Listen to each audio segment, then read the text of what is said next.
Mesdames, Messieurs, bonsoir et bienvenue. Merci de suivre les programmes de ITV. C'est parti pour la principale édition du soir. Dans l'actualité ce soir, la marche de F24 de ce vendredi interdite par l'arrêté préfectoral. La plateforme change de fusil d'épaule. Les leaders du mouvement invitent les Sénégalais à faire du bruit dimanche prochain pour la libération de leurs camarades en prison qu'ils qualifient de détenus politiques. Assainissement préparatif Gamou Tiwawan, l'ONAS prend les dispositions et se fixe un objectif zéro inondation selon le directeur général. Mamadou Mamour Diallo était en tournée dans la cité religieuse pour s'enquérir de l'état d'avancement des travaux à suivre dans ce journal. Culture, la rubrique hebdomadaire, les films d'auteur, la seule production du Sénégal selon Souleymane Kébé, coproducteur du film Banel et Adama. Comment faire pour offrir au public une palette de choix, films d'auteur, films d'action ou films d'amour? Élément de réponse dans ce journal dans la rubrique Culture qui porte la signature de Momodou Dian. Voilà pour les titres, le développement c'est juste après ceci.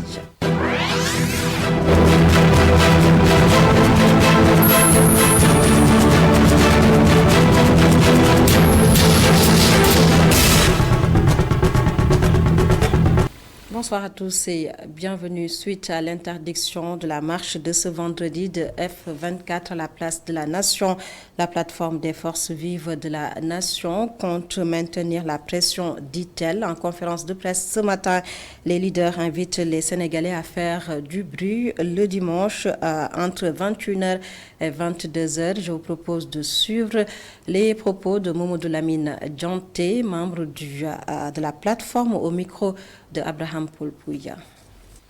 Pour une démocratie réelle au Sénégal,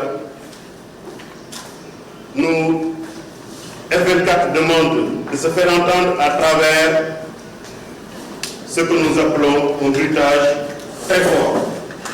Tout ce que l'on peut utiliser comme instrument pour faire du bruit, que ce soit des casseroles, que ce soit des sifflets, que ce soit des vuvuzelas, que ce soit des klaxons, évidemment, tout ce qui peut contribuer à faire un bruitage très fort ce dimanche, à faire un vacarme énorme et accompagner cela par une illumination en allumant les torches des téléphones portables. À ce niveau, nous rendons hommage à toute la diaspora pour sa mobilisation depuis la survenue de ces événements au Sénégal, et nous voyons tous les week-ends nos compatriotes de la diaspora se mobiliser pour manifester parce qu'ils sont dans des pays où la démocratie est une réalité. Et nous les appelons également à faire cette manifestation avec nous le dimanche, et ce sont eux qui vont donner le signal, parce que si c'est prévu à 20h chez eux, sera 18h ou 19h chez nous. On parle à présent de l'agriculture à Kolda. L'espoir d'une bonne production agricole est permise, c'est grâce à une bonne répartition des précipitations, mais également des efforts de l'État du Sénégal. Une mission de suivi et d'évaluation de la campagne vient de boucler une tournée dans la zone. On fait le point avec notre correspondant sur place, Seydou Diatta. Nous sommes dans le département de Médina Yoro Foulah. Dans cette partie nord de la région de Kolda, les champs de maïs, de mil, d'arachides et autres spéculations s'étendent à perte de vue et présentent des rendements records grâce à une bonne pluviométrie enregistrée dans la contrée. C'est à partir de la deuxième quinzaine du mois d'août que les pluies sont revenues de façon régulière. Et les quantités qui sont tombées sont en train de montrer que l'hivernage se comporte bien, les cultures se comportent bien. Donc si cette tendance continue jusqu'au mois d'octobre, nous allons avoir de bons rendements. Comme à l'accoutumée, cette mission de suivi et d'évaluation a permis d'avoir une idée sur le déroulement de la campagne. Sans surprise aucune, le comportement végétatif des cultures et l'engagement des communautés à faire de l'autosuffisance alimentaire une réalité dans le département de Médina Yoro Foulah rassurent les techniciens en agriculture. C'est une mission de suivi de la campagne agricole dans la région de Kolda. On a pu constater vraiment un développement normal végétatif des cultures. Et on a une satisfaction du déroulement de la campagne de manière générale. Donc c'est un périmètre de 5 hectares. C'est une parcelle test du maïs hybride. J'ai une autre à Saré Ali Badian Et j'ai au moins 20 hectares à Kausara. Nous avons des terres. Il faut que les gens acceptent de revenir à la terre. En tout, on a enveloppé 50 hectares d'arachide, 45 hectares de maïs et aussi 10 hectares de riz. Le mil, on est à 10 hectares. Ce n'est pas normal au Sénégal que je vois des gens acheter du maïs, acheter du mil, acheter du riz. Moi, ça fait 5 ans, je n'ai jamais acheté du riz, je n'ai jamais acheté du maïs, je n'ai jamais acheté du mil.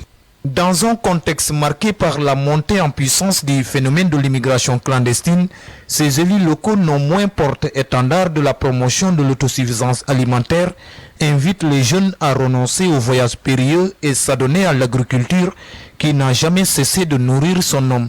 En tant que maire, si je quitte le bureau de la mairie, le vendredi, le week-end, samedi, dimanche, je suis dans mes champs et travaille. L'année passée, j'avais 32 hectares d'arachide. J'ai vendu au moins 40 tonnes. J'ai eu plus de 15 millions. L'arachide seulement. Nous avons des terres vraiment fertiles et l'État est en train de faire des efforts. Je pense compte tenu de cela, chaque père de famille doit éduquer son enfant dans le bon sens, lui montrer le bon chemin. La terre ne ment pas. Tout ce que tu la donnes, elle te le rend. Il est vrai que le gouvernement du Sénégal a consenti beaucoup d'efforts, mais les producteurs continuent d'égrener les chapelets de doléances auprès des services déconcentrés. Seydou Diatta est à Kaolack pour lutter contre une contamination des productions. Le ministère de l'Agriculture, de l'Équipement rural et de la Souveraineté alimentaire a octroyé aux producteurs 300 tonnes d'Aflasève, un produit qui favorise, selon les agriculteurs, une bonne récolte. Les précisions de Sékou Diallo. L'aflatoxine présente plusieurs dangers sur la santé humaine. Elle peut causer des problèmes hépatiques, des troubles gastro-intestinaux et même augmenter le risque de cancer du foie. Il est donc important de prendre des mesures pour réduire l'exposition à cette toxine, notamment en utilisant l'Aflasève. Quand l'alimentation est contaminée, soit ça contamine les animaux et ça nous revient par le lait ou bien par les œufs, s'il s'agit de la volaille. Si maintenant il s'agit de la consommation directe par les personnes, donc elle nous affecte aussi. Le produit a été conçu pour l'arachide et le maïs, parce que l'aflatoxine est connue par contamination importante sur l'arachide et le maïs. 10 kg suffit largement pour protéger un hectare de maïs ou d'arachide et il n'y a aucune inquiétude à faire avec l'excès sur la production et sur la santé des populations. Oui, c'est 10 kg à l'hectare. Comme vous voyez c'est bon. Il est important, quand on donne l'Aflasafe aux producteurs, il est important de les former parce que quelqu'un qui a l'habitude de dépendre 150 kg à l'hectare, vous lui donnez 10 kg pour qu'il fasse un hectare, il faut donc le former afin donc qu'il puisse épandre correctement le produit. L'excès peut-il avoir un impact sur la production? Non, c'est un champignon qu'on appelle saprophyte. Il ne se nourrit pas de la culture pendant qu'elle est encore sur pied. Selon les producteurs, l'utilisation de l'Aflasève favorise l'augmentation de la production du maïs et de l'arachide. Sékou Diallo, ce qui peut également favoriser une autosuffisance alimentaire. L'utilisation de cette substance va permettre aux agriculteurs de booster les productions. Les propos de Habib Thiam, il est le président du collectif des producteurs et exportateurs des graines d'arachide, Habib Thiam, que je vous propose de suivre sa réaction au micro de notre correspondant à Kaolack, Sékou Diallo. Si vous voyez les champs que vous visitez, il y a une grande espèce. Pour avoir quand même une productivité minimum de 5 tonnes à l'hectare, si on emblave à peu près 30 000 hectares, à 5 tonnes, ça veut dire 150 000 tonnes d'hectares d'extra pour un programme spécial, hormis traditionnellement ce qui se faisait. Aflasève, nous connaissons, mais il n'y a aucun ministre du gouvernement qui avait décidé quand même d'intégrer Aflasève dans le programme agricole. Aujourd'hui, Aflasève a un double emploi. D'abord, c'est un produit qui va lutter contre le cancer, c'est-à-dire que c'est un produit d'utilité sanitaire, pour la santé humaine d'abord. Ensuite, il y a un côté pécuniaire, c'est-à-dire que les champs qui sont traités par la FLASEV, les produits sont beaucoup plus chers que les champs non traités. C'est-à-dire qu'on amène une révolution chez le producteur. On lui ramène de la santé et on ramène aussi des revenus supplémentaires grâce à la FLASEV. Si aujourd'hui on intègre dans le programme agricole la FLASEV, une grande première, ça, on le doit aussi au ministre Ali Ndiaye. Je vous l'annonçais tantôt, assainissement, les préparatifs du Maulidoul Nabi à Tivaouane, zéro inondation. Voilà l'objectif que s'est fixé le directeur général de l'ONAS, Mamadou Mamour Diallo, était en visite dans la cité religieuse pour s'enquérir de l'état d'avancement des travaux. Les précisions de Isidore Alexandre Sena. Le directeur général de l'ONAS a fait le point du programme 10 villes concernant l'assainissement. Mamour Diallo parle de 97% de travaux déjà effectués. Le projet nous a permis de faire un raccordement sur 16 km à l'intérieur de la ville et a impacté plus de 1500 ménages dans la ville de Tivaouane. Il reste 45, ces 45-là seront raccordés, Inch'Allah, d'ici au Gamou.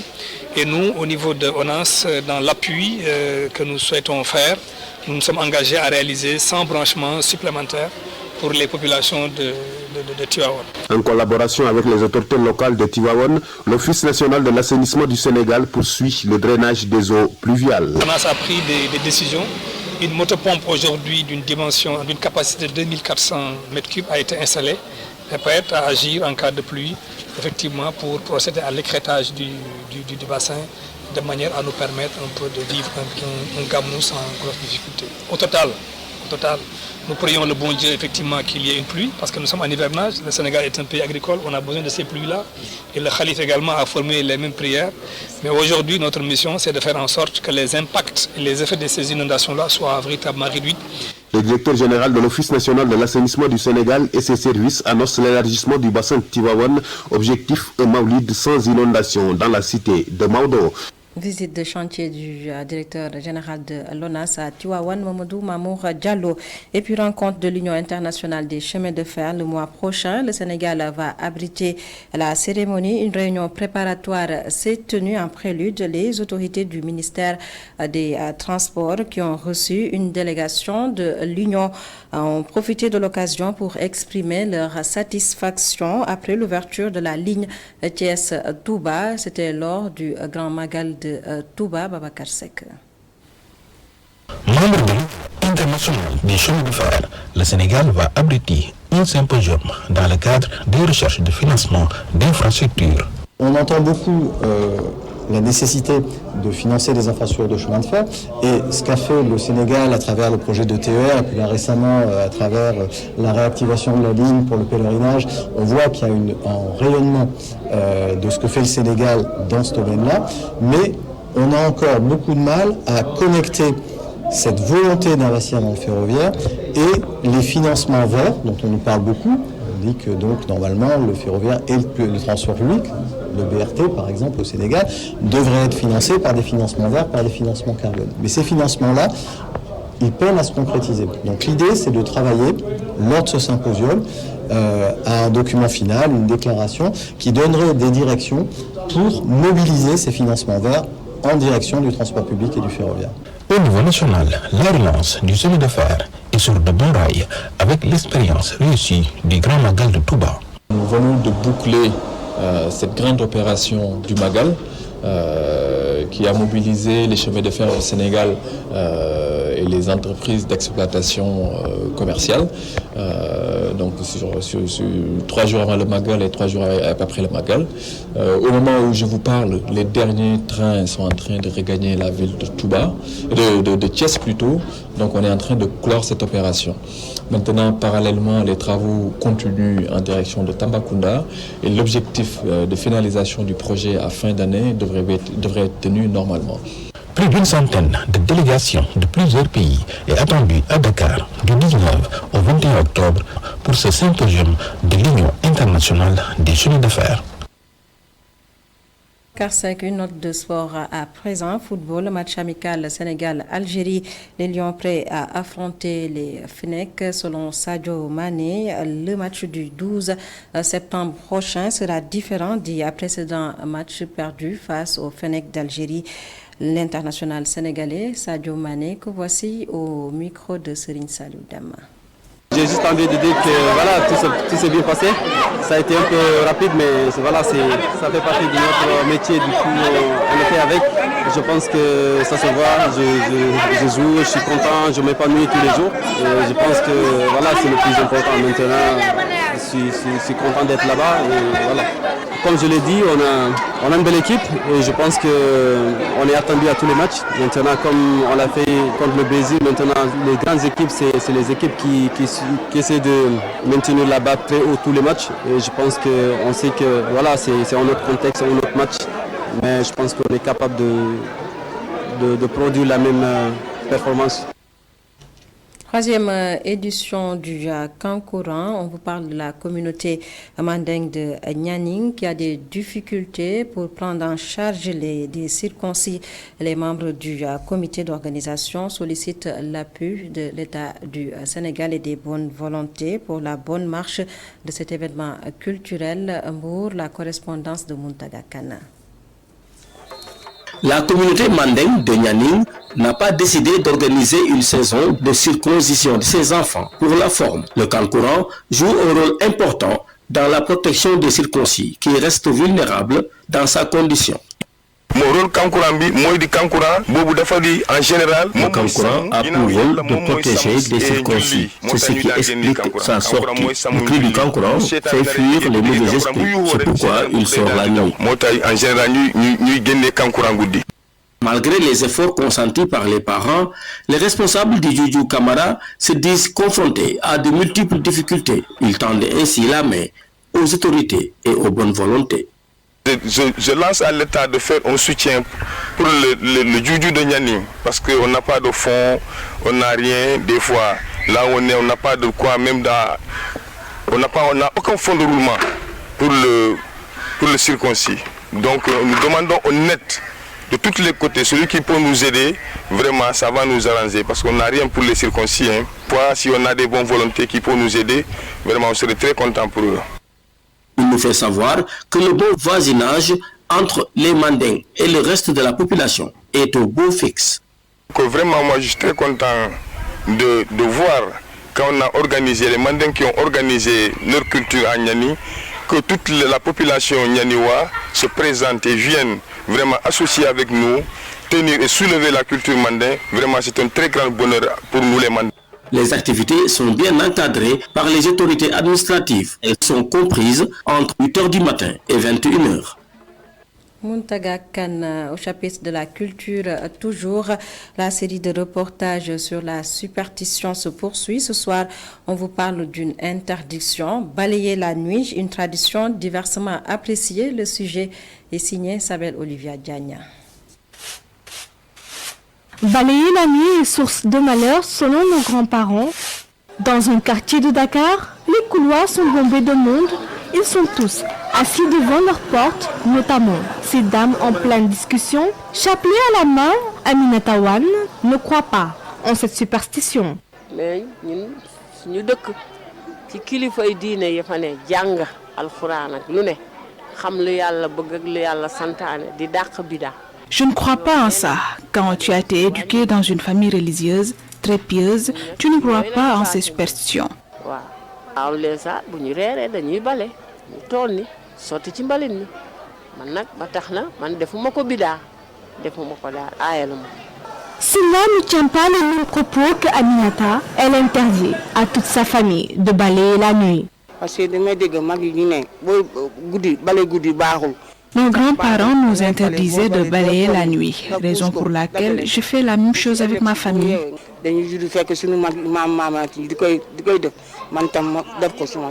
Nous rencontrons ensuite ce bijoutier d'une 80aine d'années, tenant une bague entre ses mains et une pince à tenaille. Il nous explique pourquoi balayer la nuit est interdit.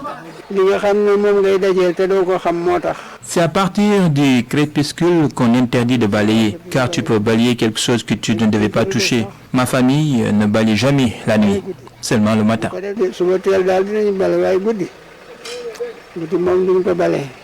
Balayer la nuit et c'est une selon nos grands-parents, une superstition qui persiste toujours malgré l'urbanisation accrue des villes.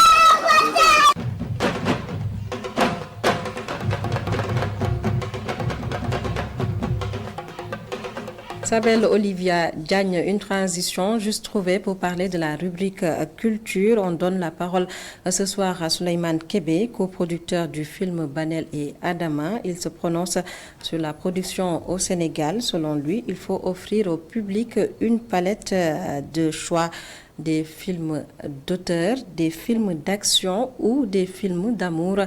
La rubrique culture qui porte la signature de Mamadou Dia. Au-delà des salles de cinéma de part et d'autre, le cinéma sénégalais doit essayer de toucher plus de cibles, selon le producteur Souleymane Kébé.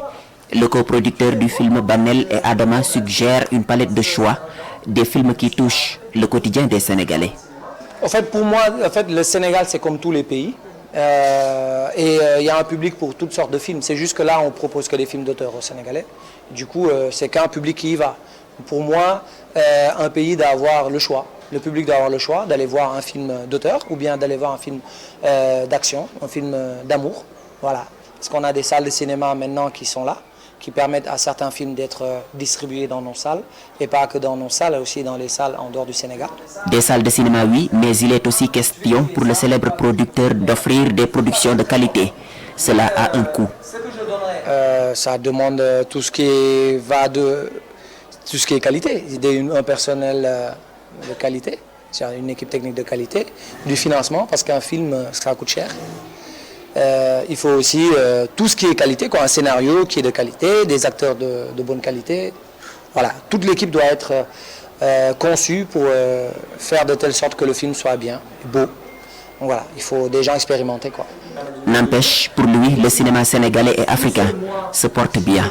Je vous donne l'exemple du Festival de Cannes où on a eu plusieurs projets africains qui étaient en compétition. Le Sénégal en compétition officielle. On a eu un certain regard où il y avait un film congolais, un film marocain, un film tunisien aussi en compétition officielle. Et bien d'autres choses, bien d'autres films. Il y a même des courts-métrages sénégalais, on n'en parle pas, qui étaient à Cannes. Donc ça, c'est que le Festival de Cannes. Il y avait Berlin, on a eu, le Sénégal a eu Syrah qui avait le prix du public, une coproduction avec le Sénégal. Il y a, on a eu au FESPACO les talons d'argent avec Syrah, etc. Donc voilà, ça c'est... je pense que le cinéma sénégalais, africain se porte très bien et continue à grandir. Souleymane Kébé, invité du premier numéro de Wartan Ki Cinéma, un rendez-vous de l'association sénégalaise des critiques de cinéma. L'idée, inviter les cinéastes à venir parler de leur métier. Alors, cette initiative, c'est Wartan Ki Cinéma. Elle est une initiative du nouveau bureau de l'association sénégalaise des critiques de cinéma. Alors, on a pensé à une série d'activités. Celle-là est la première et on la veut mensuelle. L'association est majoritairement composée de journalistes et on s'est rendu compte qu'il y en a beaucoup parmi nous qui ne comprennent pas ou ne connaissent pas toujours le rôle des uns et des autres dans le monde du cinéma. L'idée, c'est vraiment d'inviter des gens qui viennent nous parler de leur métier pour qu'on puisse comprendre, mieux comprendre ce qu'ils font, les problèmes qu'ils rencontrent, ce qui nous permettra de nous outiller et de pouvoir mieux asseoir nos écrits. Wartan Ki Cinéma, un rendez-vous qui se veut mensuel sur l'île d'Angora, face à l'océan.